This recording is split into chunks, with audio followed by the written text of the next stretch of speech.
in this course, I wanna go over what you as a videographer can do if you're working with a photographer that didn't necessarily do any kind of styling on details. A lot of times I feel like in the morning, there's a time crunch, and I kind of want to show you guys a few ways of doing things pretty quickly. And the first version I want to show you guys is if you are very limited on time and you have time for just one setup, it's gonna knock out the shoes, the earrings, rings, perfume, letters, like anything that's really important to the bride and groom. We're gonna try to do it in one kind of setup, and you're gonna be able to just literally get multiple things by just moving your camera in different positions. Or if you guys have a little bit more time, I'll also show you guys what it would look like to take the shoes, the letters, the rings, and kind of place them around different places to get them just individually by themselves so that you also have that variety. So when you show up to a hotel room, or maybe it's the bride's house or the place where she's getting ready, the first step is you wanna make sure you find an area where there's really good lighting. And a lot of times it's gonna be inside the room where everyone else is, or maybe you have options to go into another room. Always take the option of going into the next room just so you can have just some more space and you're not like in people's way. But if you don't have that option, just find an area or a corner where there's really good light, and then you're gonna be able to set things up and then kind of work from there. Obviously we have a lot of light here. We have the bridal flowers, we have the shoes, we have her perfume, we have rings, earrings, letter, and some Polaroid photos, which is really cool. Let's see what we can do here. So we also have the dress and we have the veil. So through this window, you can actually see a deck in the background. It has some furniture and whatnot. We want to try to avoid that just because it's just better if it's not there. So I'm gonna use this dress to cover some of that up, since I'll be probably shooting from here. So I'm gonna go ahead and move this here. And then later we're actually gonna use this veil as a part of our setup. So we're gonna leave this here for now. When you're at the hotel room, or maybe you're at the bride's house or wherever you're getting ready, sometimes there's little details around the house that you can find that you can really incorporate into your setup that is gonna just elevate it just a little bit. So we're gonna probably use this in a bit. So what I'm gonna actually do is, obviously we already have the flowers here. The florist was kind enough to put it into a vase with some water. I kind of like it in this. I really like how it kind of sprouts out. So we're gonna leave it in this. And we actually have this marble table that I actually had to find because when I got here, it wasn't here. But I did a quick scavenger hunt around the house that I'm in right now to kind of find a few of these details, and I felt like this could kind of be cool for this setup specifically. So let's go ahead and start. So I'm gonna put this vase where it kind of was. And then these beads, I think, are actually really cool because they're gonna add some dimension to the veil as we kind of start shooting it from different angles. So I'm gonna go ahead and drape on half of it. And then we're gonna put it over this little footstool. Let's see how we can incorporate this whole setup.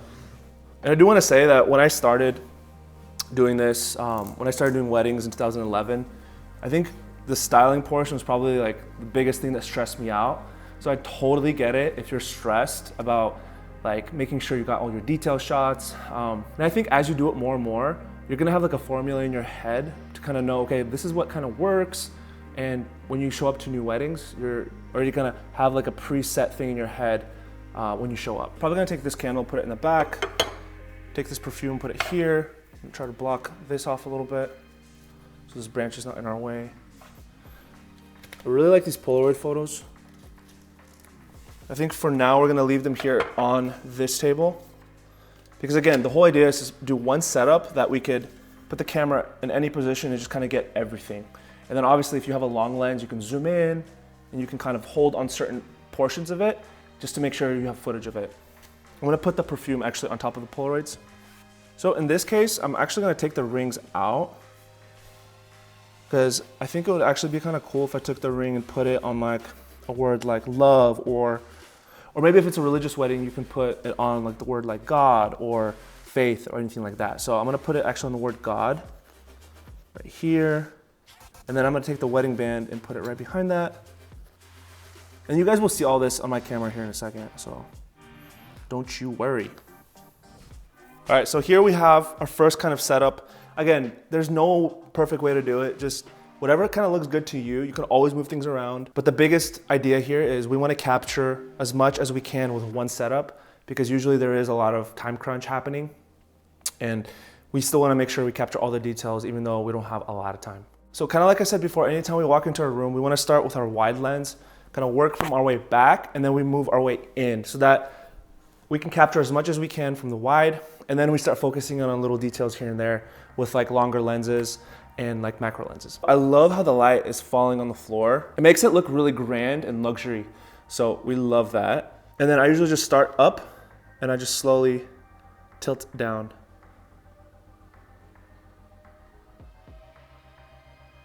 And then just hold. And then while you're here, zoom in and just lock it off, 8 to 10 seconds, let it roll.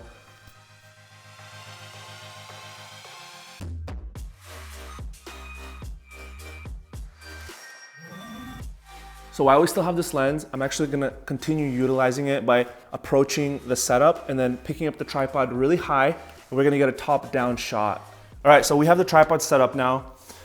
And the reason why I put it where I put it is because if I put it here, we're missing all of this information. And with one fell swoop, we wanna be able to capture as much as we can. And this position is not good. If we go over here, notice how we have both of these elements here. And what we could do is we can do this kind of shot and get a lot of information in there, okay? So what I'm gonna do, I'm gonna center this up. Always make sure to level your head.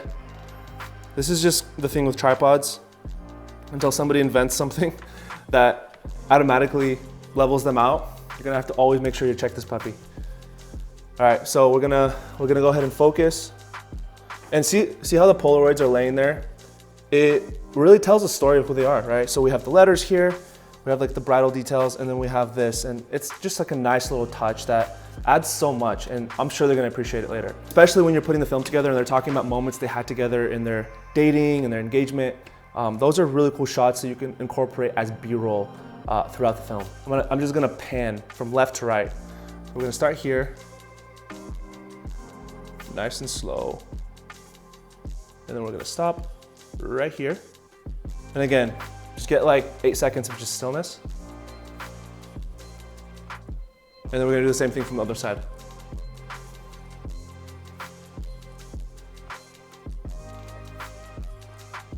Perfect. So this is a little bit more of a off-the-cuff shot, but if you know your focus really well, you're gonna be able to go from here to there. And these shots are really cool because they're not basic, they're very dynamic. So let's go ahead and go from the Polaroids. And just know that the focus line between where the Polaroids are and the letters are is very, very, very short. So you're not gonna have to focus too far. So let's go ahead and start from here. Work our way here. And just a little bit. And stop right there. And hold, don't move. And you're done. Again, it's all about experimenting and just seeing what works and what doesn't, because maybe you're gonna get into the editing room and you might use something or you might not, so that's okay.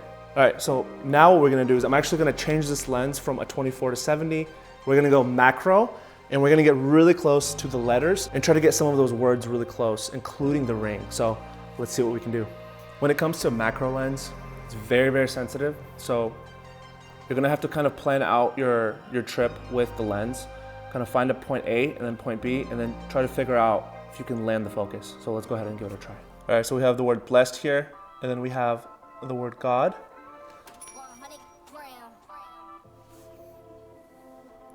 So I'm gonna do just a small trip from here to there. So I'm gonna go ahead and start from blessed and go to God. So let's go ahead and hold our breath.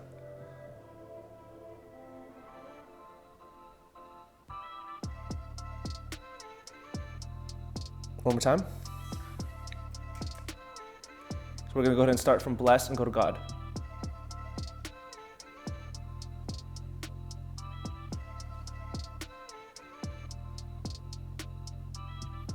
So we're gonna go ahead and we're gonna keep the word God on the left, and we're gonna stop with the word blessed on the right side of the screen. And it's a very, very short trip. Go from here and go to here. Perfect. That's it. That's all you need. So we're actually gonna start at the very bottom and scan up all the way. And you can also mess with the focus ring to kind of help you achieve the look that you want. Go ahead and start at the bottom.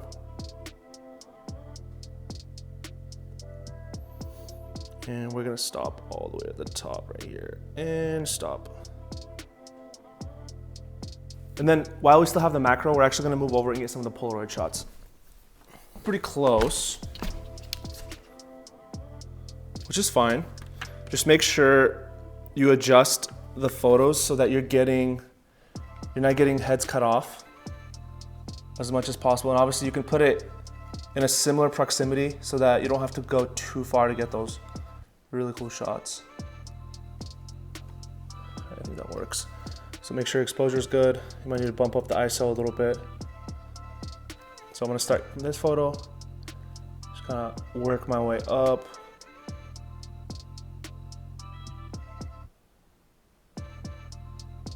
I overshot the focus a little bit.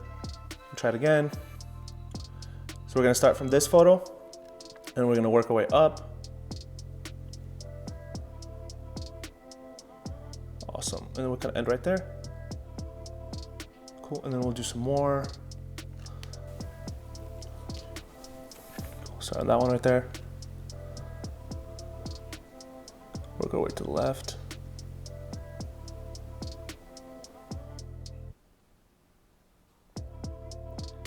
Cool. Like a pro tip is you might not even have to move the focus. If you focus on one photo and you kind of just find some other photos that could be in the same kind of focus line, because if you can tell right here, it's blurry in the middle, or sorry, so as you can tell here, it's focused in the middle and then there's blurriness coming from the top and the bottom of the frame. So that's the line of focus right there. So if you could find the photos and put them on the line of focus, you're not actually gonna have to do too much focusing. So I could literally just lock off the tripod. We can start from this photo and just work our way to the right. And we can end right there. Boom, and that's a beautiful shot you can use. So what we're actually gonna do next is I'm gonna take the lens and switch it to a longer lens. I have a Canon 70H200, and we're gonna actually move the camera a little bit further back. We're gonna get some of the dress, we're gonna get some of these shoes, and it's just gonna be a third perspective that we can have for the footage as well. And I'm gonna whip out the wine glass. So I'll show you how I do some of that with these details. So one other thing we usually do with the film house is we actually use wine glass to add just a little bit more to the shot, just to kind of elevate it a little bit. And so what I usually do in this situation, with specifically this lens, is I actually just run the glass through. And so especially if there's a candle on, it adds a lot. So check that out. See how there's a streak coming in? Beautiful.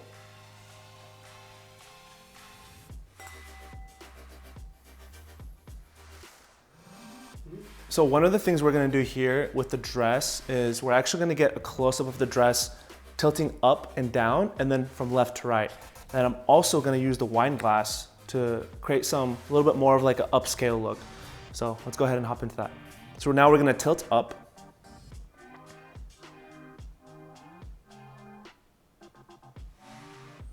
Gonna lock it off.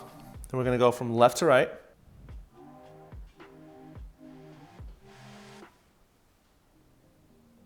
Stop.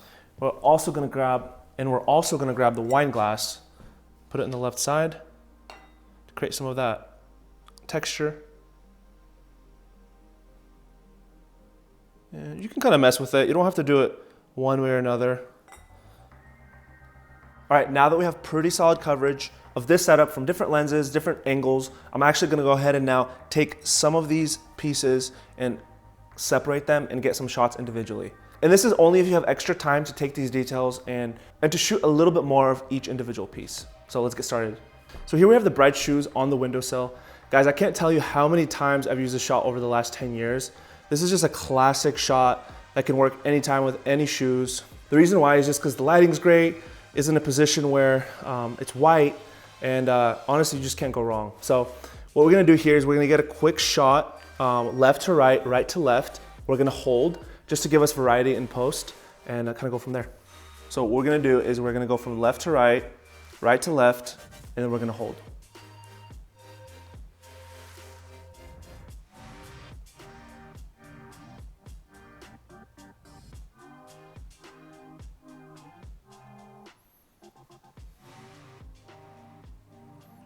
And then let's just hold. Boom. Great, and now when you're editing, you have options. You have 3 options. You can go from left to right, right to left, or you can just hold and do a digital push in that just makes it look like the camera is zooming in slowly. For another shot, here we have the rings, and we have the ring holder with the groom's ring, the bride's ring, and we have the wedding band as well. And for a simple shot, what I kind of did was I took the bride's letters, put it on the windowsill. So in case maybe we get some of the background in there, we'll have some of the words in there. And then we have the ring box with the rings that we'll actually put right next to the window. And move the camera back. See how the light is falling directly on the rings and how the letters are kind of blurry, but they're adding some background to it. It looks really beautiful. I love it. So what we're gonna do is we're gonna focus on the ring, and I still have the macro lens on here just to make sure we can get those tight shots. And so what we're gonna do is we're gonna focus on the ring, and same kind of thing. We're gonna pan from left to right, from right to left, and then we're just gonna hold. And stop. Same thing from the right.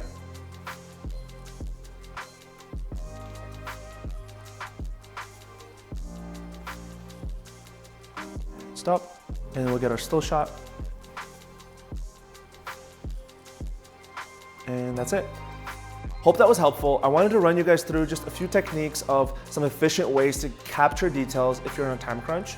And obviously, every time you're gonna walk into a wedding, it's gonna be different circumstances. You're gonna have different material to work with. But the goal always is try to find good light, try to set everything up once, and then use your camera to work around it with good lighting. And then if you have extra time, go ahead and start taking some of those details and you can experiment with putting them around the house. But honestly, just have fun with it and crush it.